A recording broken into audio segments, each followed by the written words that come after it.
Hi, what's up? We're in the final part, and I've spoken at length. Today has been quite the laborious day.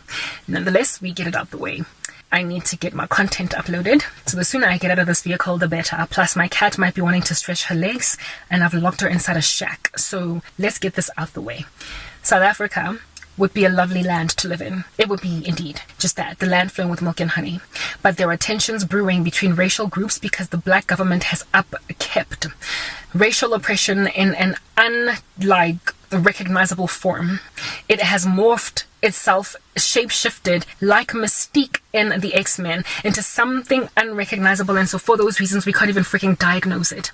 The South African black government is a violent Uncle Tom of the Apartheid regime, and nobody under heaven wants to call it out for what it is. It has upkept the inequalities of apartheid and has done nothing to correct them. Literally, absolutely nothing, in a way that has only made our societies worse. Sadly too, because we have diversified and moved into one another's neighborhoods, and we are now greeting each other more so than are the hostilities between my next door neighbor and I ever more stark, because there are some who feel entitled to have me not be in the room, and then there are others who feel rightly in a perfect position to do what they do when they violently act against me. I lost my entire career because of a whole bunch of Indian people that wanted me to push their agenda, colored people that stood back and did nothing because we don't stand for blacks, and white folk who got so intimidated by me due to the fact that my country appears to be proliferating the agenda of black people, whether or not they're good at what they do, that they watched me just suffer, get thrown under the bus, and nothing went down. All that going down in a new South Africa that just so happens to also be in Africa, and so we should literally by many standards not be struggling to overcome racism, given that we're in Africa. Many European nations struggle to conquer racism because they're still largely white, and they have never really had the challenges of Africa be on their doorstep pretty much since the beginning of time. Many Northern American countries are also like that. Similarly to anywhere at all where people have just kind of been themselves with little oppression or little people infringing upon who they are as a person, they don't struggle that much with issues, concerns of diversification because the countries are still largely, like I said, white. But in Africa, we should be literally the one continent where, upon there being restoration of some sort against especially racism, we should be able to now move on, because largely, given that we are in Africa, racism should not be our very big problem. It's Africa. It is the blackest continent on the earth, and the black people are the most historically undermined people on the planet. And so when we're in Africa, we have a much better time. It's that basic. We have a much better time in Africa, and white people are less or prone to pouncing on us negatively with a European agenda that they are going to want to shove down our throats, because that's the better thing to do. Why? Because they're in Africa. They behave themselves better. So too do other groups of people that come from other parts of the planet, like Asian people, like Indians.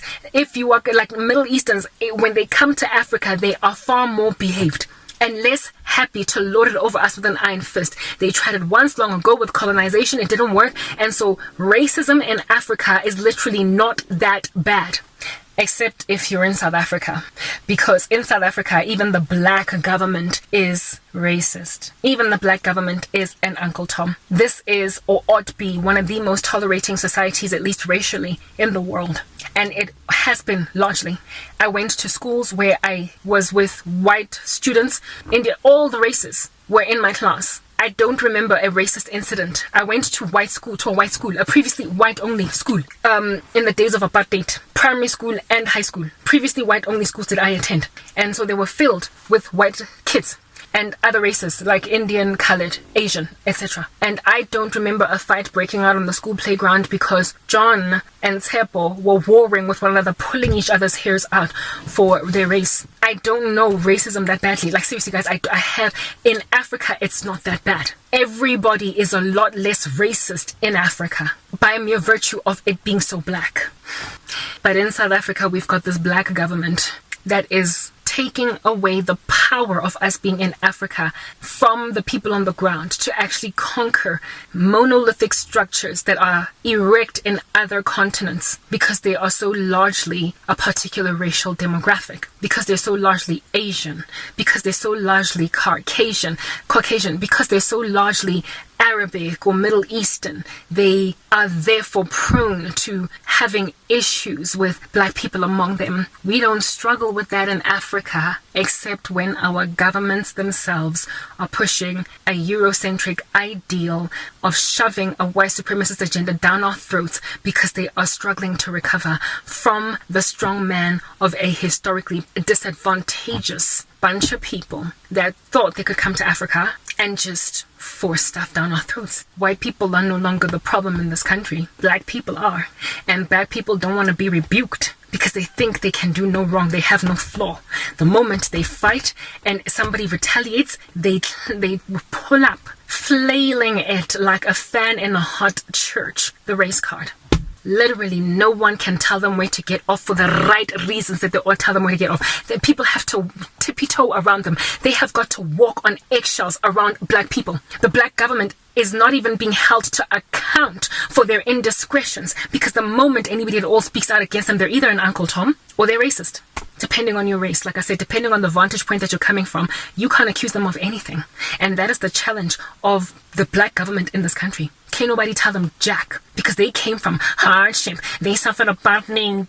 They had to mourn Steve Biko and Chris Hani. They had to be pushed out of John Foster Square. They currently are like hanging out in like a wheelchair because they were afflicted with Goodness gracious, it's been almost 30 years. If not 30 years, get over it. You don't get to get away with rubbish because your ancestors or your forefathers or even you back when you were like 22 really went through crap. If you stopped bearing fruit and your moral turpitude exceeds that even of your forefathers or of your oppressors, if your moral turpitude exceeds that of those who put you in a position to revolt in 1982, then get out. Like just the other day, is it a petition or a motion to have our President Cyril Ramaphosa stand some sort of a trial facing potential impeachment because of the money in the couch at Palapala?